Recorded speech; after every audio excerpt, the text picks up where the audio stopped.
United States and worked so hard to try and get Obama not to do that deal.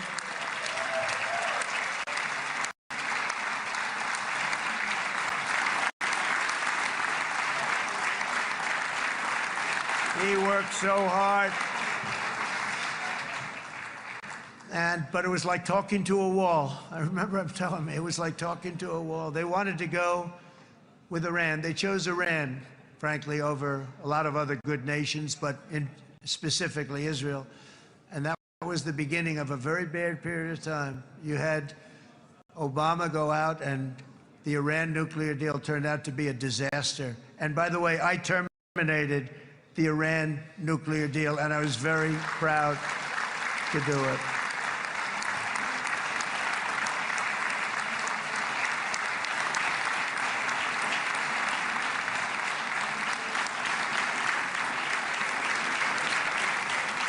Yet even to Iran, whose regime has inflicted so much death on the Middle East, the hand of friendship and cooperation is open. I'm telling you, they want to make a deal. That's all I do in my life. I make deals.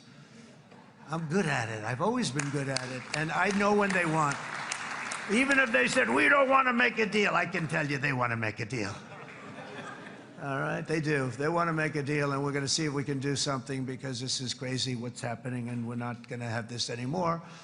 Neither the United States nor Israel bear the people of Iran any hostility. We merely want to live in peace. We don't want any looming threats over our heads, and we don't want to even think in terms of nuclear destruction. It's not going to happen, never will happen. There's nothing that would do more good for this part of the world than for Iran's leaders to renounce terror, stop threatening their neighbors, quit funding their militant proxies, and finally recognize Israel's right to existence. They have to do that. They have to do that. And to Iran, and as you know, this is not said out of weakness. There's no weakness. But I'm going to say this, that we are ready when you are, and it will be the best decision that Iran has ever made. And it's going to happen. It's going to happen. And they're good people. I know a lot of Iranians in the United States. They're good people, smart, hardworking people. They don't want to see what's happened to their country. The story of fierce Israeli resolve and triumph since October 7th should be proof to the entire world that those who seek to destroy this nation are doomed to bitter failure. The state of Israel is strong, and it will live and thrive forever.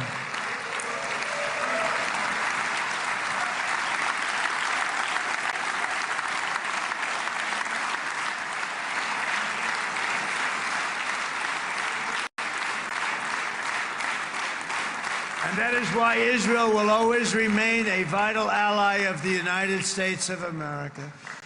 Israelis share our values, field one of the world's most powerful militaries. You really do. You have an amazing, what a job you've done. And have one of the most innovative economies on earth. Those are just a few of the reasons why I'm proud to be the best friend that Israel has ever had. And they all say it in the White House. They all say it. I guess it's true because everybody says it, baby. You said it today. Thank you.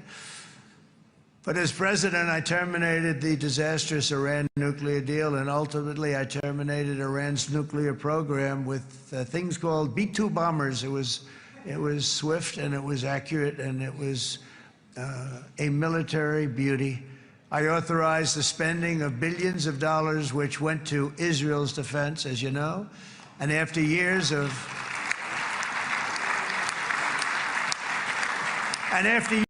broken promises from many other American presidents, you know that, they kept promising. I never understood it until I got there. There was a lot of pressure put on these presidents. It was put on me too, but I didn't yield to the pressure. But every president for decades said, we're going to do it. The difference is I kept my promise and officially recognized the capital of Israel and moved the American embassy to Jerusalem.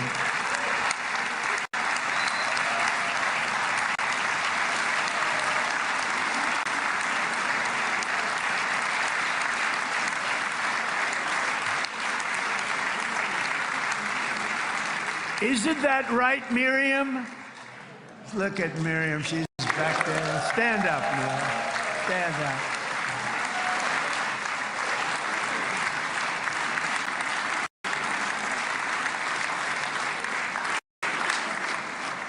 Miriam and Sheldon would come into the office. They'd call me. He'd call me. I think they had more trips to the White House than anybody else I can think of. Look at her sitting there so innocently. She's got 60 billion in the bank, 60 billion. And I think she's saying no more. And she loves Israel, but she loves it, and they would come in, and her husband was a very aggressive man, but I loved him. He was a very aggressive, very supportive of me. And he'd call up, can I come over and see you? I say, Sheldon, I'm the President of the United States. It doesn't work that way. He'd come in, and we would do. But they were very responsible for so much, including getting me thinking about Golan Heights, which is probably one of the greatest things to ever happen to Israel.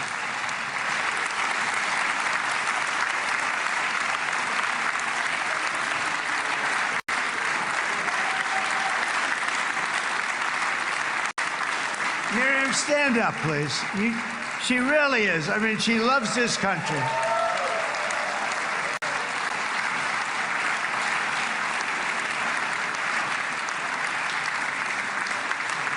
She loves this country. Her and her husband are so incredible. We miss him so dearly.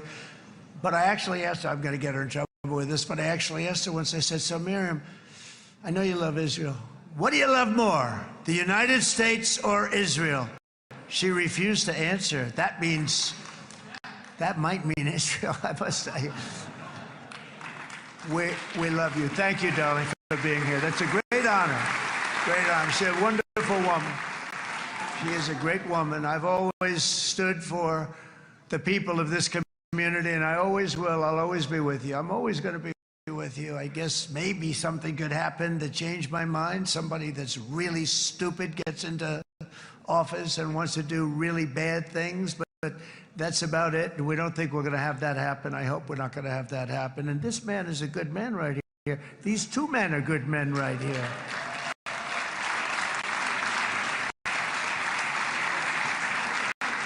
Hey, I have an idea. Mr. President, why don't you give him a pardon? Give him a pardon. Come on.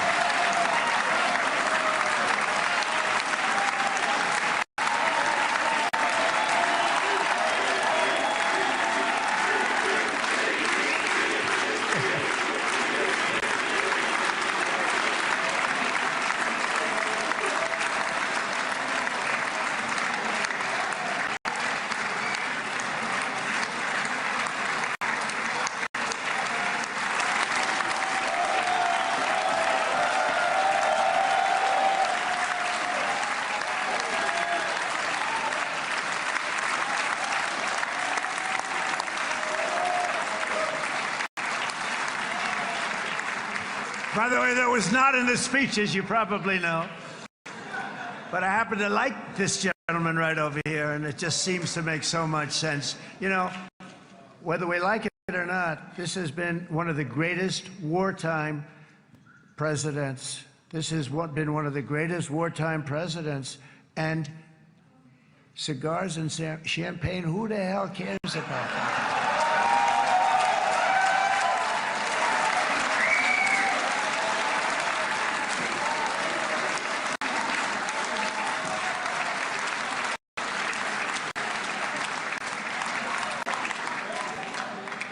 All right, enough controversy for the day, right? Actually, I don't think it's very controversial. So, you know, I mean, I see so popular. You are a very popular man. You know why? Because you know how to win.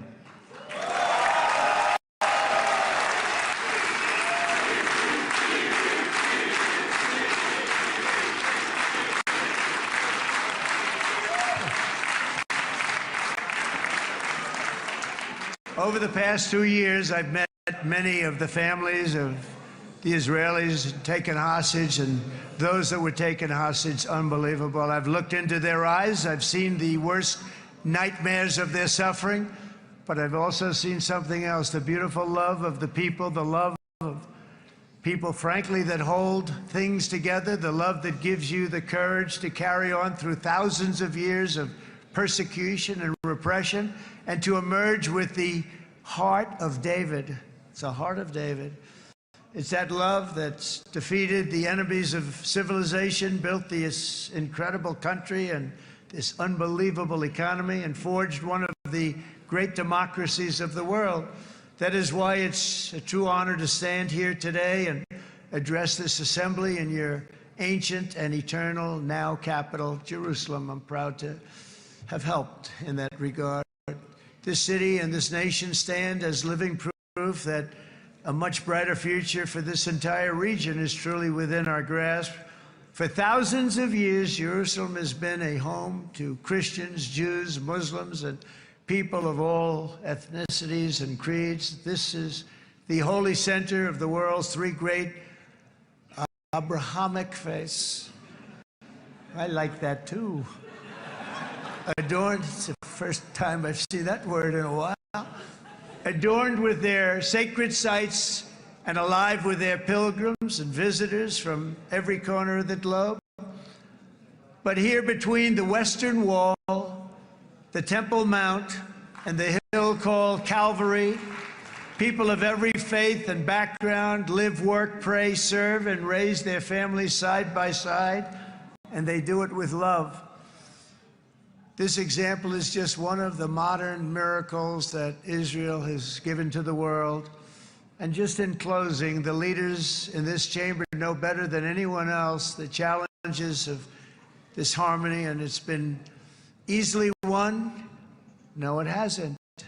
It has not been. It's been so tough, but it has been, some say, a miracle. What you've done is a miracle. Look at your size. Look at your chances when it all started. And you know, if you think about it, you are safer today, stronger today, and more respected today than at any time in the history of Israel. Think of it. People used to say it wouldn't exist. They don't say that anymore, do they? Yet if safety, security, and coexistence can thrive here in the winding alleys and ancient paths of Jerusalem, then surely peace and respect can flourish among the nations of the broader Middle East. The God who once dwelled among his people in this city still calls us, in the words of Scripture, the turn from evil and do good, to seek peace and pursue it. So he still whispers truth into the hills and knolls and valleys of his magnificent creation, and he still writes hope into the hearts of his children all over the world. And that is why even after 3,000 years of pain and conflict, the people of Israel have never given up from the threats of Zionism, from all sorts of threats. You want the promise of Zion. You want the promise of success and hope and love and God. And the people of America have never lost faith in the promise of a great and blessed future for all of us. From the very first day that modern Israel was founded, we have stood together through thick and thin of setbacks, and through victory and defeat, through glory and heartache. We have built industries together. We have made discoveries together. We have confronted evil together, and we have waged war together. And perhaps most beautifully of all, we have made peace together. And this week, against all odds, we have done the impossible and brought our hostages home.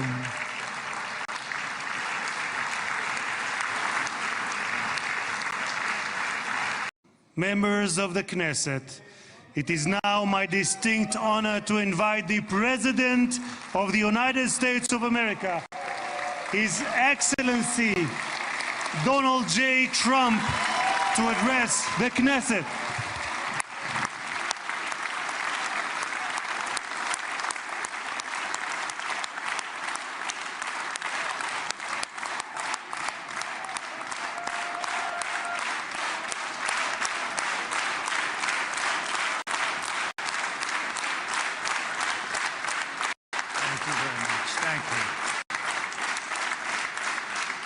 Thank you very much, everybody. It's a great honor. Nice place. Very nice place. Mr. President, Mr. Prime Minister, Mr. Speaker, esteemed members of the Knesset, and cherished citizens of Israel, we gather on a day of profound joy, of soaring hope, of renewed faith, and above all, a day to give our deepest thanks to the Almighty God of Abraham, Isaac, and Jacob.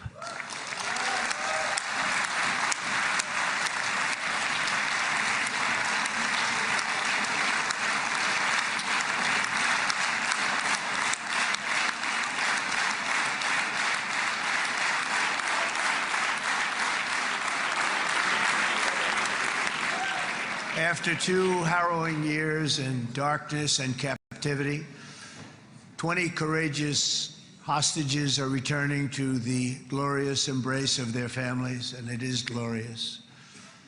28 more precious loved ones are coming home at last to rest in this sacred soil for all of time.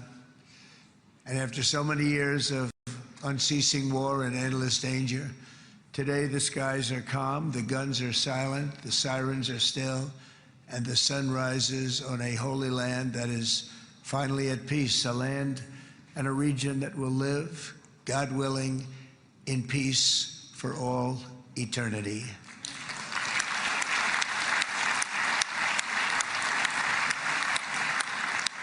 This is not only the end of a war, this is the end of an age of terror and death, and the beginning of the age of faith and hope and of God. It's the start of a grand concord and lasting harmony for Israel and all the nations of what will soon be a truly magnificent region. I believe that so strongly. This is the historic dawn of a new Middle East. I want to express my gratitude to a man of exceptional courage and patriotism, whose partnership did so much to make this momentous day possible. You know who I'm talking about. There's only one, Prime Minister Benjamin Netanyahu. Bibi, please stand up.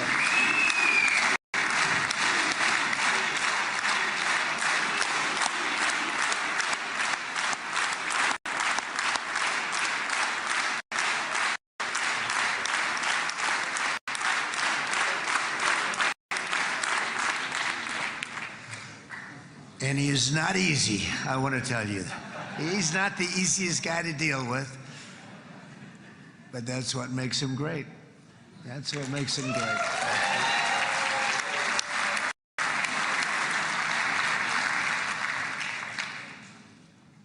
Thank you very much, baby. Great job.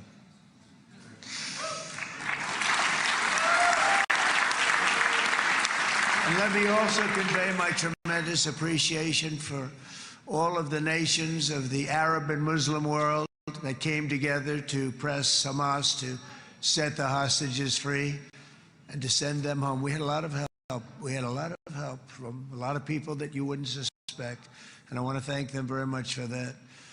It's an incredible triumph for Israel and the world to have all of these nations working together as partners in peace.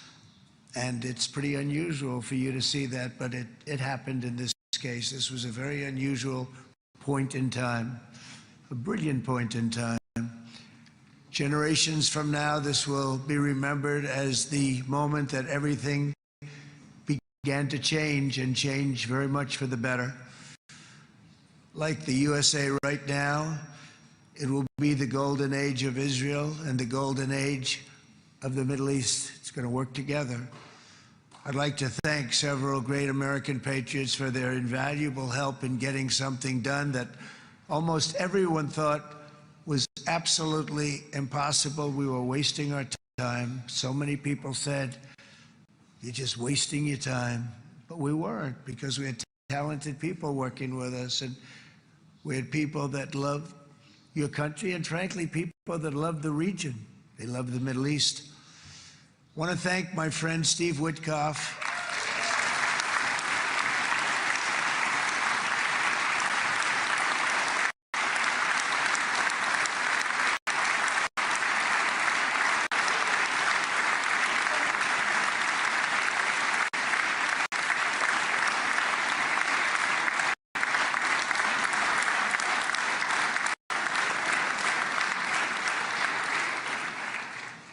You know, Steve was chosen by me. He never did this before, but I knew him as a few things. He was a great businessman, but I know a lot of great businessmen, to be honest with you. He had tremendous negotiating skills, but I know a lot of people that negotiate pretty well, although it is an art. But there are people that can negotiate pretty well. But most importantly with Steve, he's just a great guy. Everybody loved him. Everybody. I mean, I know some negotiators that are so good, but you wouldn't have had peace in the Middle East. It would be in World War III right now with some of these guys. Everybody loves Steve, and they respect him, and they somehow can relate to him. I've known him for many years, and I've seen it over and over again.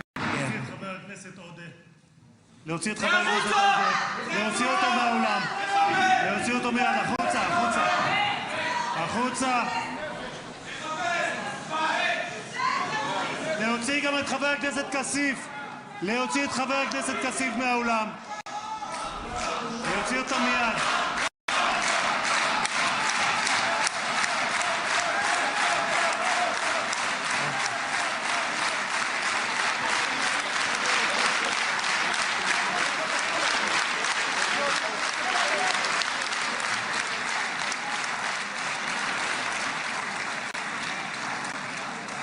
Sorry for that, Mr. President. Thank you. Please.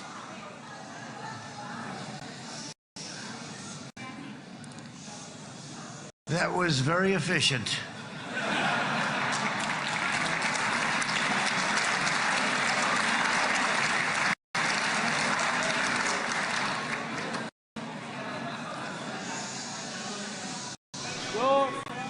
So back to Steve.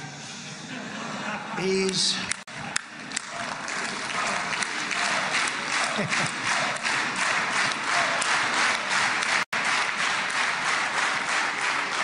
But I tell one story because he was so involved, and then we called in Jared. We called it, we need that brain on occasion. We got to get Jared in here. We got to get a certain group of people. But Steve started this all by himself. I call him Henry Kissinger, who doesn't leak. Okay? Henry is a big leaker. He leaked. Steve doesn't leak. Steve just wants to get the job done. He wants to do what's right. But I'll give you just a quick story because, as you know, he's working on the war with Russia and Ukraine, a war that would have never happened if I were president. A shame.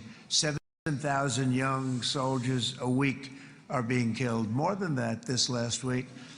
It's a shame.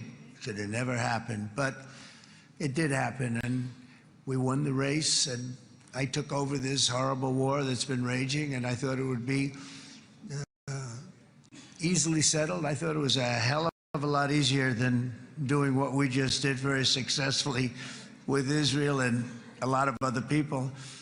But this came first, and we'll get that one. But I set up a meeting for him to meet with President Putin, thinking it would be a 15 or a 20-minute meeting. Steve had no idea about Russia, had no idea about Putin too much, didn't know too much about politics, wasn't that interested. He was really good at real estate, but he had that quality that I was looking for, and I didn't see it around in too many ways. And I set up the meeting with Putin, and I called. I said, is Steve finished yet? That was about a half an hour into the meeting.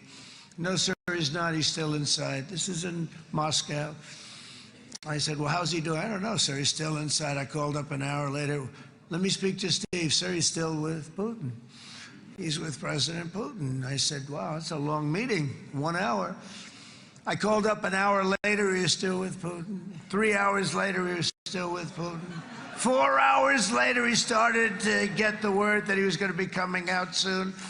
And in 5 hours, he came out. I said, what the hell were you talking about for 5 hours?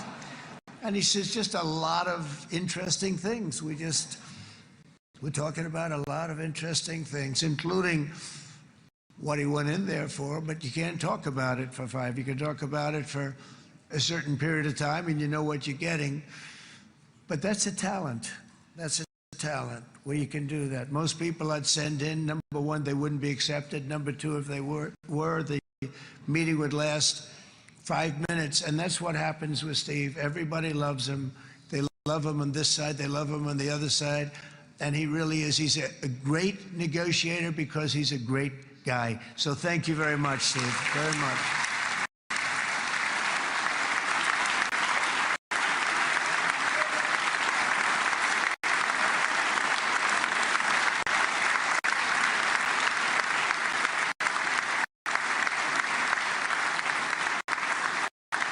And let me also give a very special thanks to someone who truly loves Israel. In fact, loves it so much that my daughter converted.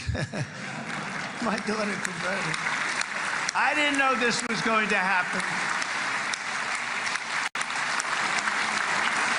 And Ivanka's here.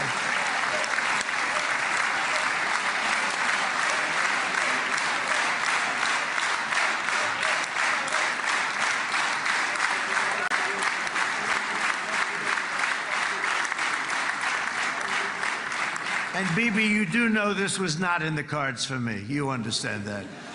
And she is so happy, and they are so happy. At least I think they're happy. If they're not, we have a big story, right? They have a great marriage, and they get along great. They're best friends. They have a very special relationship. But Jared has been so helpful. He really did something very special. He established the Abraham Accords with a group of very wonderful people. I like calling it the Avraham Accords because people that,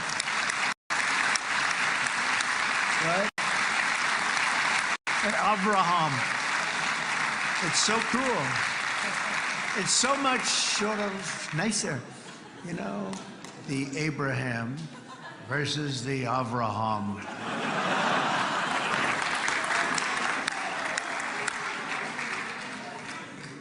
I just don't want to sound too sanctimonious when I do it, so, you know, I sort of split it up. This way we keep everybody happy. But we have some very great talent, and they have no excuses for anything that's taken place because we had some unbelievably good people working on this. And then you're going to add a man named Marco Rubio, who is also here. That's right.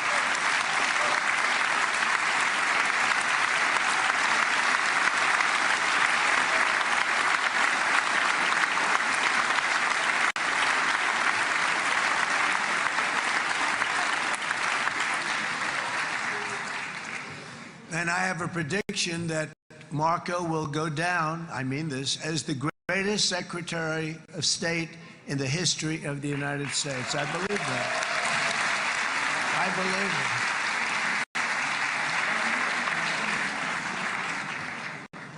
it. And he and I, you know, we really fought it out. You remember, he was tough. He was nasty. Who the hell thought this was going to happen, Marco, right? And now I'm saying he's going to go down as the greatest. He will. He was always smart and sharp, and people respect him. And then we have somebody who's young, but an unbelievable leader. I saw it a long time ago, and he's turned out to be even better than we thought. Right, Susie? I think even better. And that's Pete Hegseth, who is our Secretary of War, formerly Secretary of Defense.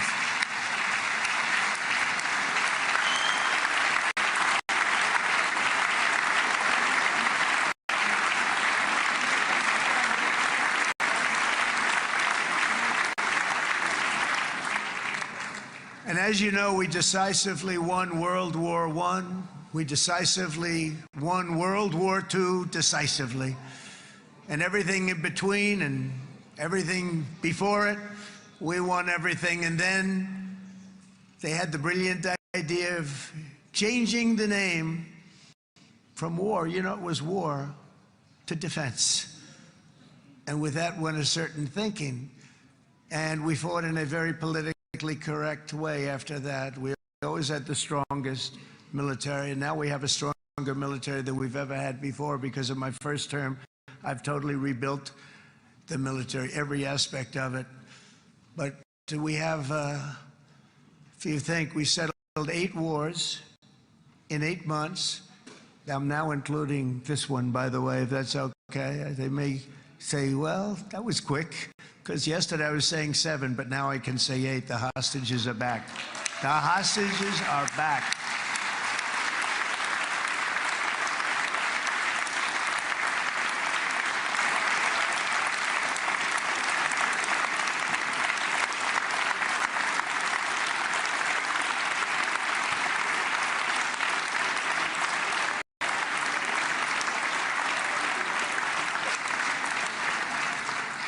It is a good feeling. Isn't that nice to say? You know, I just said the hostage. First time I said the hostages are back. It feels so good to say it.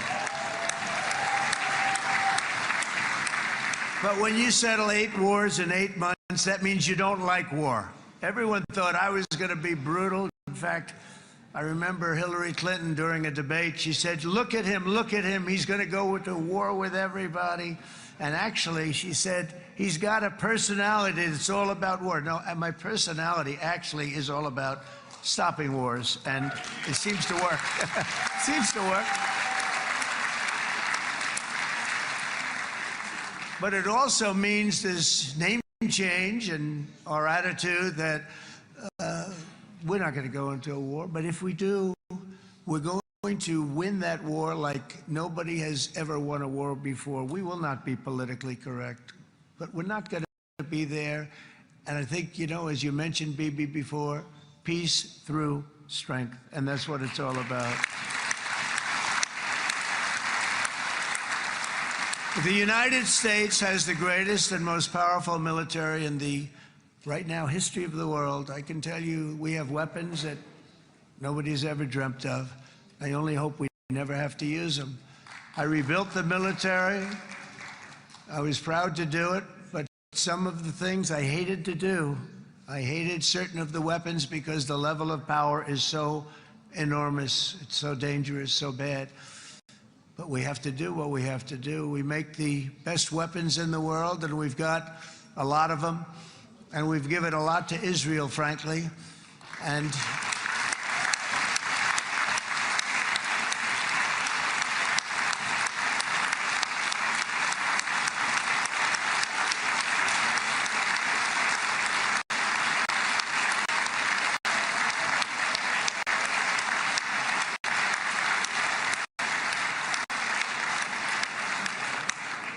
I mean, Bibi would call me so many times, can you get me this weapon, that weapon, that weapon? Some of them I never heard of, Bibi, and I made them. But we'd get them here, wouldn't we? And they are the best. They are the best.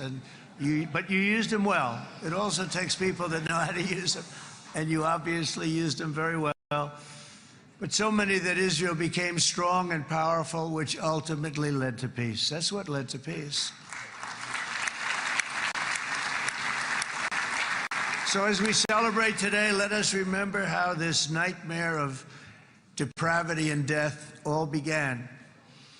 2 years ago, on the eve of the Simchat Torah holiday, thousands of innocent Israeli civilians were attacked by terrorists, and one of the most evil and heinous desecrations of innocent life the world has ever seen, the worst slaughter of Jews since the Holocaust. The cruelty of October 7th struck to the core of humanity itself. Nobody could believe what they were witnessing. The United States of America grieved alongside you, and we mourned for our own citizens who were so viciously taken that day. And to all the families whose lives were forever changed by the atrocities of that day, and all of the people of Israel, please know that America joins you in those 2 everlasting vows: never forget and never again.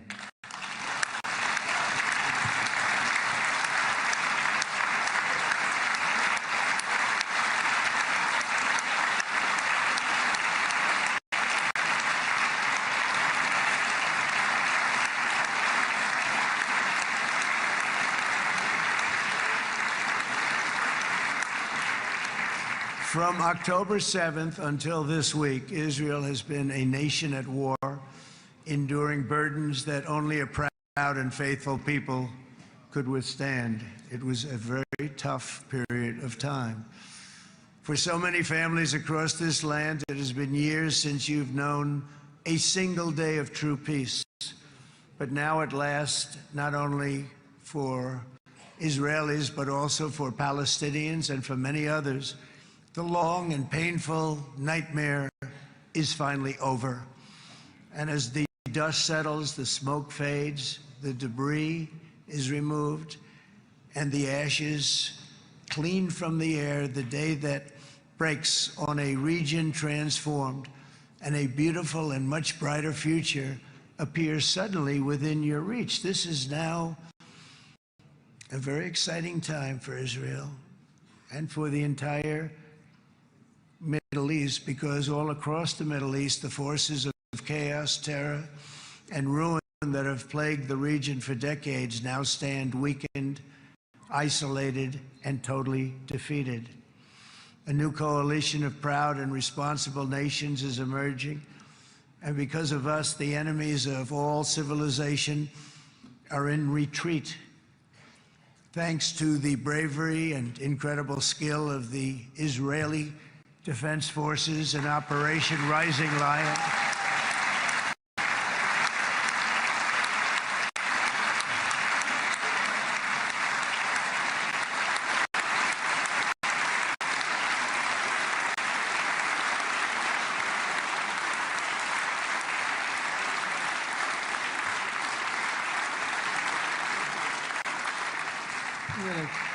guy's central casting. Let's put him in a movie. Look at him.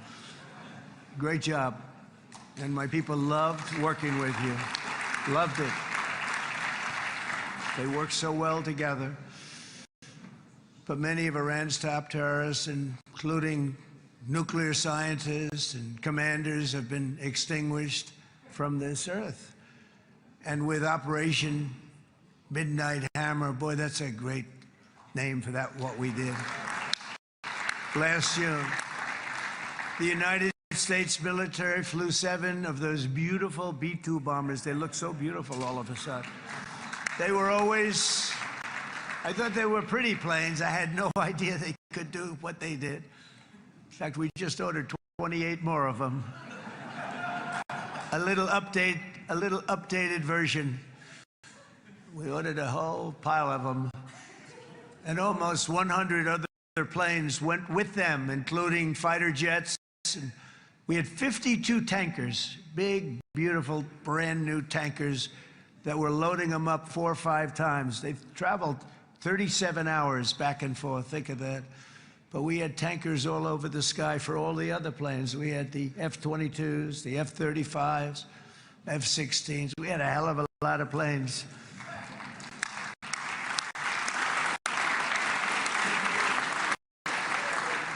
So we had 52 gas stations in the sky. That's what they call them.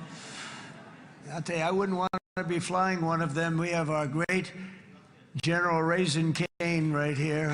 General, stand up. This guy. What a general. Thank you.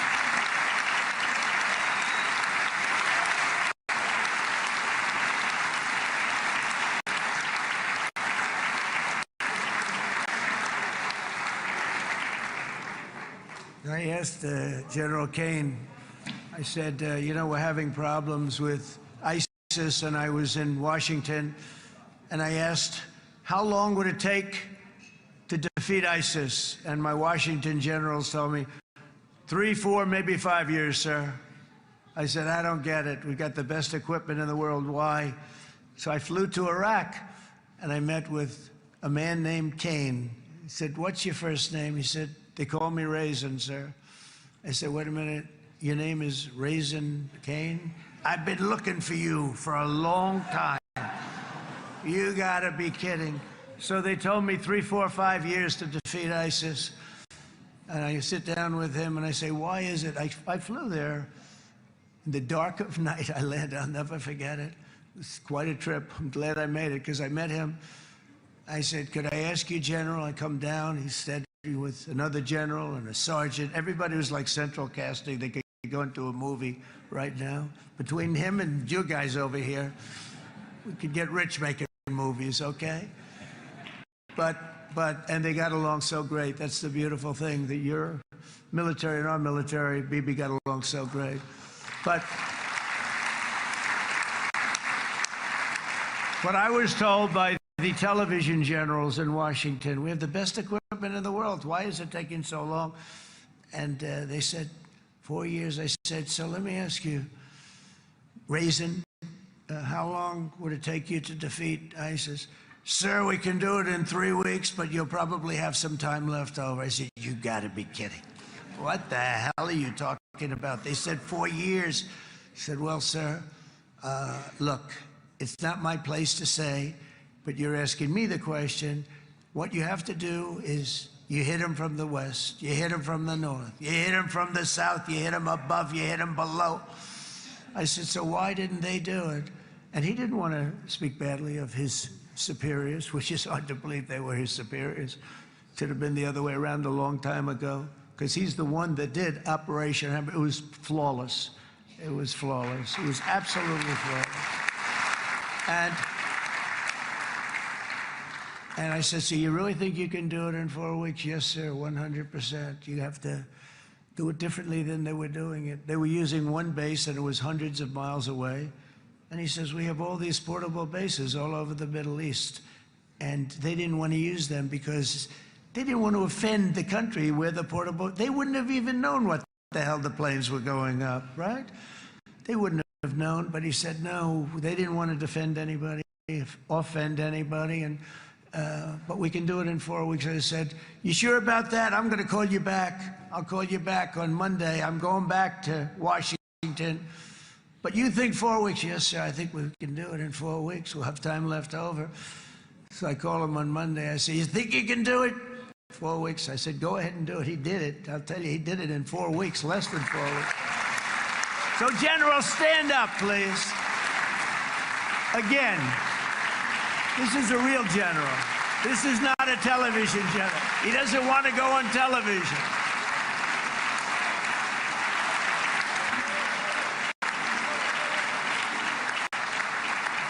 He doesn't want to go on television. I said the other guys love being on television.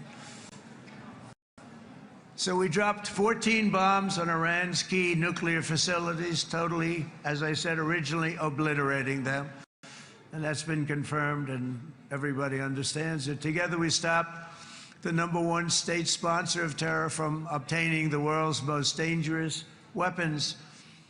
And if you think about it, if we didn't do that, and assuming we made the same deal that we have today, there'd be a dark cloud over this deal.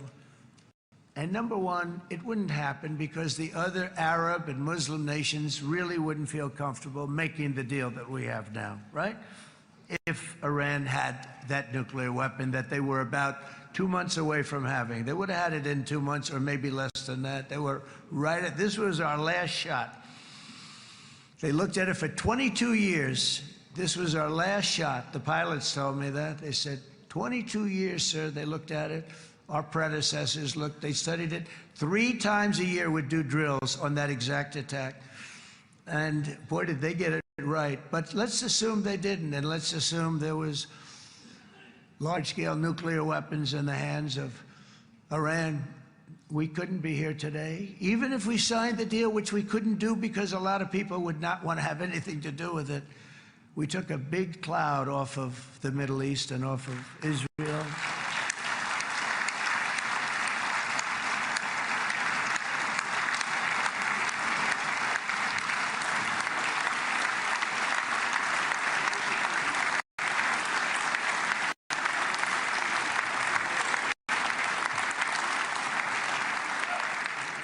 And it was my honor to help.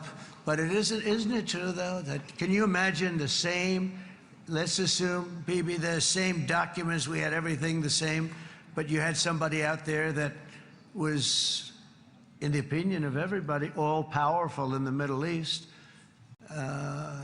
They took a big hit, didn't they? Didn't they take a big hit? Boy, oh boy. They got hit from one side, from the other. And you know, it would be great if we could make a peace deal with them. And I think that's big. Would you be happy with that? Wouldn't it be nice, I think? Because I think they want to. I think they're tired. Somebody said, sir, they're starting their nuclear program again. I said, let me tell you something. They're not starting anything. They want to survive. The last thing they want to do is start digging holes again in mountains that just got blown up and start. They're not doing it. They want to survive, okay? But I think we have a chance.